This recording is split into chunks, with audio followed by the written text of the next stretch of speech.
कि महाकुंभ में जिसने जो तलाशा उसको वह मिला। गिद्धों को केवल घास मिली, सूअरों को गंदगी मिली, संवेदनशील लोगों को रिश्तों की खूबसूरत तस्वीर मिली। जिन लोगों ने अपने समय में इस पूरे आयोजन को अव्यवस्था और भ्रष्टाचार का शिकार बनाया था, आज वे महाकुंभ पर इस प्रकार की टिप्पणी करके भारत की भावनाओं के साथ ही खिलवाड़ करने का काम कर रहे हैं। पूरे और ये गिद्ध वाली बात जो कह रहे हैं, मुख्यमंत्री जी ने गोरखपुर में गिद्ध के लिए एक कुछ बनाया है। गोरखपुर वाले और हम लोग जानना चाहते हैं कि ये गिद्ध के लिए क्या बनवा लिया है गोरखपुर में आपने। गिद्ध का प्रजनन सेंटर बनाया है और गिद्ध की बात कह करके ये साबित कर दिया है।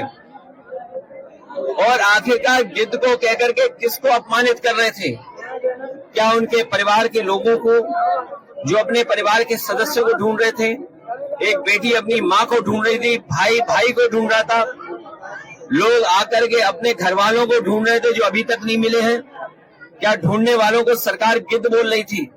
और सबसे बड़ा सवाल है, ये जो सुअर का नाम ले रहे हैं, ये हम लोगों ने किसी ने नहीं कहा कि पानी खराब है गंगा का।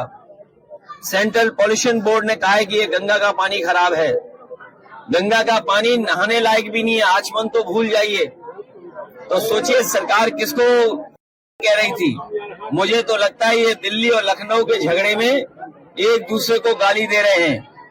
अगर उत्तर प्रदेश के बोर्ड कह रहा है, उत्तर प्रदेश का पॉल्यूशन बोर्ड कह रहा है कि पानी साफ है, और दिल्ली का पॉल्यूशन बोर्ड कह रहा है कि पानी खराब है, तो इसका मतलब है लखनऊ वाले दिल्ली वालों को कह रहे थे। ये जिम्मेदारी किसकी है? ये जिम्मेदारी दोनों सरकारों की थी। पूरे कुंभ में आपने देखा होगा, जो आप कहते हैं भेदभाव हुआ है, किसके साथ भेदभाव हुआ है? वहां न जाति का भेद है, न क्षेत्र का भेद है, न मत और मजहब का भेद है, किसी भी प्रकार का भेदभाव नहीं किसी के प्रति, न अमीर गरीब का भेद है। सारे लोग एक घाट पर स्नान कर रहे हैं। इससे बड़ी एकात्मता का संदेश और क्या हो सकता है? इससे बड़ी एकता का संदेश और क्या हो सकता है? और यही सच्चा सनातन धर्म भी है। और इसीलिए जब इस संबंध में मैं यहां पर अपनी बात को कह रहा हूं, महोदय, मुझे सोशल मीडिया हैंडल पर एक बात बहुत अच्छी लगी। एक सज्जन ने इस बात को कहा, और उसने जो लोग महाकुंभ का विरोध कर रहे थे उनके बारे में उसने बहुत सटीक टिप्पणी की। उन्होंने कहा कि पिछले 1.5 महीने में आप वामपंथियों, समाजवादियों की बाल खगाल लीजिए, महाकुंभ को लेकर के विश्व भ्रमण के अलावा कुछ नहीं दिखेगा। गंदगी, अव्यवस्था, पर्यटकों की परेशानी के अलावा इनकी बजबजाती वाल पर दूसरी कुछ भी नहीं। हलवा कपड़े पहनने से ही कोई योगी हो जाता है क्या? कि जब रावण को सीता माँ का हरण करना था तो रावण साधु के भेष में आया था। हमारे मुख्यमंत्री कुछ जानते ही नहीं है। ये पहले मुख्यमंत्री हैं जो कुछ जानकारी नहीं रखते हैं। और गिद्ध वाली का ये भाषा किस ओर इशारा करती है?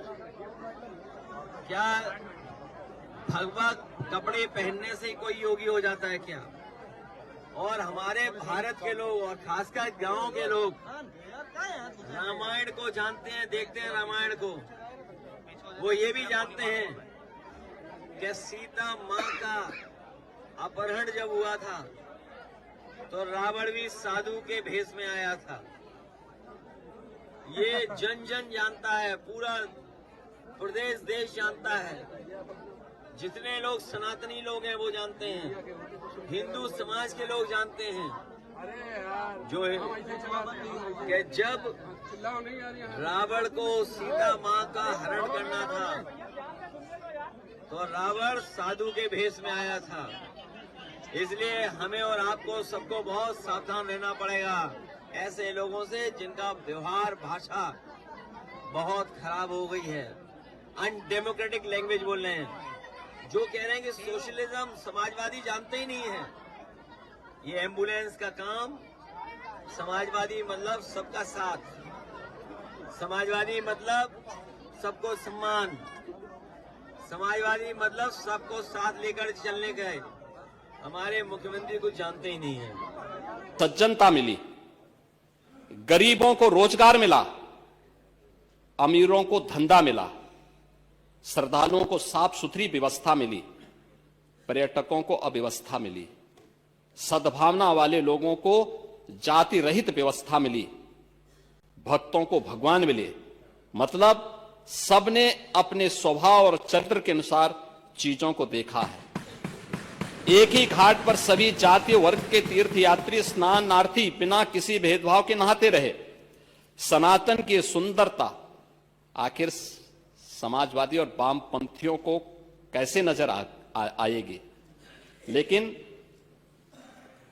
इनके द्वारा लगातार किए जाने वाले प्रश्न इनकी नियत को ही संदेह के दायरे में खड़ी करती है। महोदय, ये टिप्पणी अचानक नहीं है। ये टिप्पणी भारत की टिप्पणी है, भारत की भावनाओं की टिप्पणी है। और जो स्वयं कुछ कर नहीं सकते थे, जिन लोगों ने अपने समय में इस पूरे आयोजन को अव्यवस्था और भ्रष्टाचार का शिकार बनाया था, आज वे महाकुंभ पर इस प्रकार की टिप्पणी करके भारत की भावनाओं के साथ ही खिलवाड़ करने का काम कर रहे हैं। और मैं तो केवल इस बारे में एक बात कहना चाहूंगा कि महाकुंभ ने पूरी दुनिया को भारत की सनातन एकता का संदेश देकर के एक भारत श्रेष्ठ भारत के प्रधानमंत्री मोदी जी के विजन को ही चरितार्थ करके दिखा दिया है। और जिन तारों से बिजली घर घर पहुंचती है, जिन ट्रांसमिशन लाइनों से, जिन सब स्टेशनों से, ये सब सब स्टेशन और ट्रांसमिशन लाइन समाजवादियों ने बिछाई थी। इन्होंने हर चीज को खराब कर दिया। ये इनका बस चले तो ये एक्सप्रेस वे को भी खुदवा दें। इन्होंने महाकुंभ में तमाम हमारे श्रद्धालुओं की जान ले ली। कोई